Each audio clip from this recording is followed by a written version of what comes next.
और अब ऐसे में आज धुरंधर को प्रोपोगेंडा कहने वालों के बीच हम एक खबर लेकर आए हैं। ये खबर आप जब सुनेंगे तो आप निश्चित तौर पर हैरान रह जाएंगे। खबर का ट्विस्ट आपको शायद आखिरी में समझ में आए, लेकिन आज बात हबीब जहीर की होगी।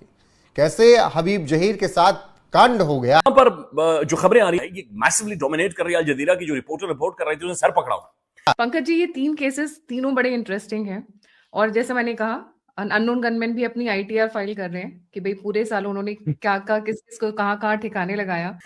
मेरे साथ वरिष्ठ पत्रकार पंकज प्रसून है। पंकज जी, पाकिस्तानी सेना के रिटायर्ड कर्नल हबीब जहीर कब गायब हुए, कैसे गायब हुए, इनकी क्या पूरी दास्तां? रोहित, ये कहानी इसलिए हम बताने जा रहे हैं क्योंकि भारतीय खुफिया एजेंसियां किस तरीके से काम करती है और कितना खौफ है दुश्मनों में, उससे जुड़ी हुई कहानी है। पाकिस्तानी सेना का एक कर्नल है जो कि रिटायर कर गया है, नाम है हबीब जहीर। और रिटायरमेंट के बाद उसने वेबसाइट पे एक एप्लीकेशन दिया कि मैं यूएनओ के साथ काम करना चाहता हूं। और उसका लिंक्डइन जो प्रोफाइल है, और उस पर उसने अपने पूरे डिटेल्स दिए कि मैं ये पाकिस्तानी फौज के साथ काम कर चुका हूं, मैं रिटायर्ड कर्नल हूं वगैरह। फिर अचानक एक दिन उसको रिप्लाई आता है, और रिप्लाई ये आता है कि हम यूएनओ के लिए काम करते हैं, आपको नेपाल में काम करने में कोई ऐतराज है? तो उन्होंने कहा कि नहीं। फिर पूरा वेबसाइट अपना दिया कि आप देख लीजिए, कंफर्म हो लीजिए। मार्क नाम के व्यक्ति ने कॉन्टेक्ट किया था और बाद में पूरा डिटेल्स लिया, रेज्यूमे लिया कि क्या क्या है। फिर उनको काम समझाया गया, बोला कि आपको नेपाल में काम करना है और यूएनओ की तरफ से है, जिसमें आपको सिक्योरिटी इंचार्ज बनना है क्योंकि आप डिफेंस फोर्सेस से। तो ठीक है, ये आ गए भाई साहब, सारा बात हो गया, पैसे वैसे की बात सब तय हो गई। काठमांडू उतरे, अपनी वाइफ को फोन किया कि मैं काठमांडू पहुंच गया हूं और मुझे जो मिला है काम, वो लुम्बिनी में काम करना है। वही गौतम बुद्ध वाला लुम्बिनी जहां गौतम बुद्ध जन्म हुए थे। और बोले कि वहां से काठमांडू से मैं बाई रोड जा रहा हूं लुम्बिनी।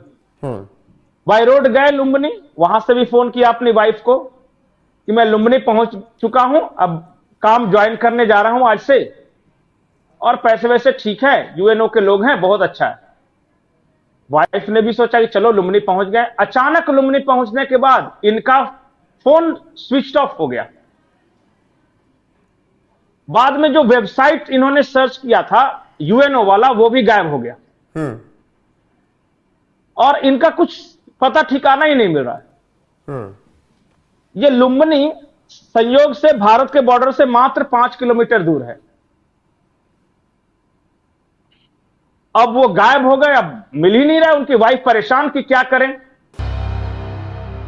कमांडिंग लेफ्टिनेंट कर्नल क्या मिले भी तो शायद नजर ना आए, या नजर भी आए तो फिर वो सप्रेस हुआ हो, क्योंकि पाकिस्तान के अंदर इस वक्त जो फायरवॉल हटाने की जो बातें कर रहे हैं, ये वो फायरवॉल वैसे हटी नहीं है। अभी भी वेबसाइट्स ब्लॉक्ड हैं, अभी भी उसकी फ्रंट पेज की स्टोरी है, वहां पर लिखा हुआ है वेलकम टू हेल, जानू में खुश आमदीद। अमरीश पुरी की वो फिल्म है ना, दिलवाले दुल्हनिया लेकर जाएंगे, शाहरुख खान की फिल्म है। उसमें अमरीश पुरी नाज़रीन वो दाने डाल रहा था, कबूतरों को कह रहा था आओ आओ आओ, ऐसे ही कर रहा है, आओ आओ, आ जाओ, तुम्हें इस दफा ना ठीक ठाक गाना सुनाकर, तुम्हें गाने शाने गाकर तुम्हें यहां से भेजेंगे।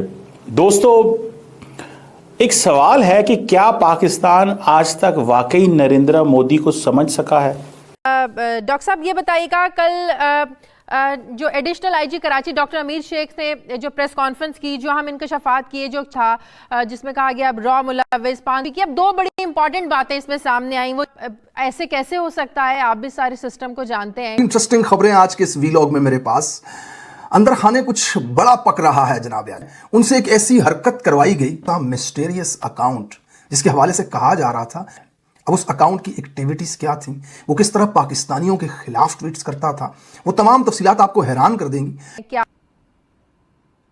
पाकिस्तान के पुलिस में खबर की गई, वहां पे एफआईआर दर्ज कराई गई इनके गायब होने की, कि भाई यूएनओ में काम करने गए थे और लुम्बिनी आखिरी लोकेशन है, वहां से ये गायब है, इनका फोन स्विच ऑफ है।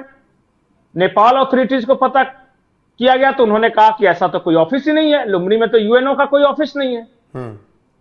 और ये किसके लिए काम करने आए थे?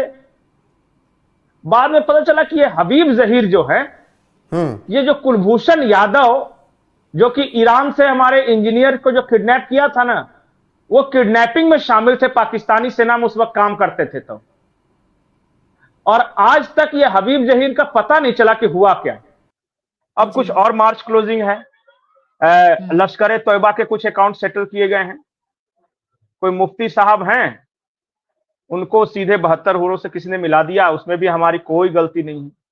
कराची में मतलब कि रेगुलर बेसिस पे डिस्पैच किए जा रहे हैं। अब तो हुरे भी कह रही है कि थोड़ा धीरे धीरे, इतनी जल्दी जल्दी सप्लाई ठीक नहीं है। तो यही कुछ चल रहा है। अब पाकिस्तान वाले तो कहते हैं कि इसमें रा की साजिश है और वो सारे भिखारियों को, कराची वाले को पकड़ रहे हैं, कोई ओवर ब्रिज के नीचे से, कोई गटर से। अब क्या कर सकते हैं, वहां पैनिक है, तो भारत की तो इसमें कोई गलती है नहीं। बल्कि वजीर आजम नरेंद्र मोदी आपको पता है कि 2014 में पावर में आए। उससे पहले अगर आप देखें तो वो 15 साल गुजरात के चीफ एग्जीक्यूटिव रहे। लेकिन 2014 से लेके अब तक क्या वाकई ही पाकिस्तान नरेंद्र मोदी को समझ सका है कि उसका माइंडसेट क्या है और क्या नहीं है? मैं नहीं समझता कि हम उसकी बात समझें। 2014 में पावर में आए, 2019 तक उन्होंने एक पाकिस्तान का विजिट किया और फिर उन्होंने कहा नहीं, हम आपके साथ बात नहीं करेंगे क्योंकि उड़ी का वाकया हो गया था। और उन्होंने कहा नहीं, हम इनके साथ नहीं चल सकते। और वो मौका था इंडिया की उड़ान का। और हुआ क्या, इंटरेस्टिंग चीज है ये, सुने आज हुआ क्या कि इमरान खान पूरा 1 साल इंतजार करते रहे, क्योंकि उनके इलेक्शन पहले हो गए, अगले साल 2019 में होने थे। उन्होंने कहा नरेंद्र मोदी से अभी तो बात नहीं हो सकती। उसकी वजह यह है क्योंकि नरेंद्र मोदी जो है वो इलेक्शन के मोड में है। तो अभी जब वो इलेक्शन जीत के आएंगे, उनके पास फ्रेश मैंडेट होगा, वो वजीर आजम दोबारा बन जाएंगे, क्योंकि उस वक्त नरेंद्र मोदी की पॉपुलैरिटी बहुत ज्यादा थी। तो उन्होंने कहा क्यों ना मैं 2019 में जब वो वजीर आजम बनेंगे तो फिर उनसे बात करें। बात दुरुस्त है कि ये पाकिस्तान में ये परसेप्शन डेवलप किया गया ताकि एजेंट काम कर रहे हैं। हमारे यहाँ अनफॉर्चुनेटली इंडिया के साथ जो पाकिस्तान के बड़े मुश्किल ताल्लुकात हैं, उसको पॉलिटिकल गेन्स के लिए इस्तेमाल किया जाता है। और दूसरी तरफ हमारी हालत ये है, बिल्कुल दुरुस्त बात है कि जो हम लेबल हैं, लेकिन और मेरा नहीं ख्याल कि रीजन में इससे बड़ा कोई इशू। क्या आपको पता है पाकिस्तान का एक टॉप कर्नल नेपाल से रातों रात गायब हो चुका है? और सबसे बड़ा ट्विस्ट ये है कि इसका connection directly Kulbhushan Yadav case से है। मिलिए रिटायर्ड कर्नल हाजिब जाहिर से। इन्हें लिंक्डइन पर एक फेक यूएन जॉब का ऑफर आता है। अच्छी सैलरी और सिक्योरिटी हेड की पोजीशन देखकर कर्नल साहब सीधा काठमांडू पहुंच जाते हैं। वहां से वो लुम्बिनी गए, जो इंडिया नेपाल बॉर्डर से सिर्फ 5 किलोमीटर दूर है। अपनी वाइफ को कॉल किया, बोला कि मैं पहुंच गया हूं, और उसके बाद boom, phone switch off, website गायब और कर्नल साहब का कोई अता पता नहीं है। अब असली गेम सुनिए। ये वही हबीब जाहिर है जो कुलभूषण यादव की किडनैपिंग में इन्वॉल्व था। पाकिस्तान चीख कर कह रहा है कि ये रॉ का बदला है। नेपाल अथॉरिटीज के पास यूएन का ऐसा कोई ऑफिस नहीं है। आजकल पाकिस्तान में अननोन गनमैन और ऐसे मिस्टीरियसली गायब होने वाले केसेस बढ़ते जा रहे हैं। बॉर्डर के उस पार तो पैनिक है ही, पर क्या ये वाकई इंडिया का एक साइलेंट मूवमेंट है? आपको क्या लगता है, क्या इंटेलिजेंस एजेंसीज का ये मास्टर स्ट्रोक है? कमेंट में जरूर बताइए। एंड अगर आपको वीडियो अच्छा लगा हो तो वीडियो को लाइक और चैनल को सब्सक्राइब करना ना भूलें। मिलते हैं अगले वीडियो में। जय हिंद।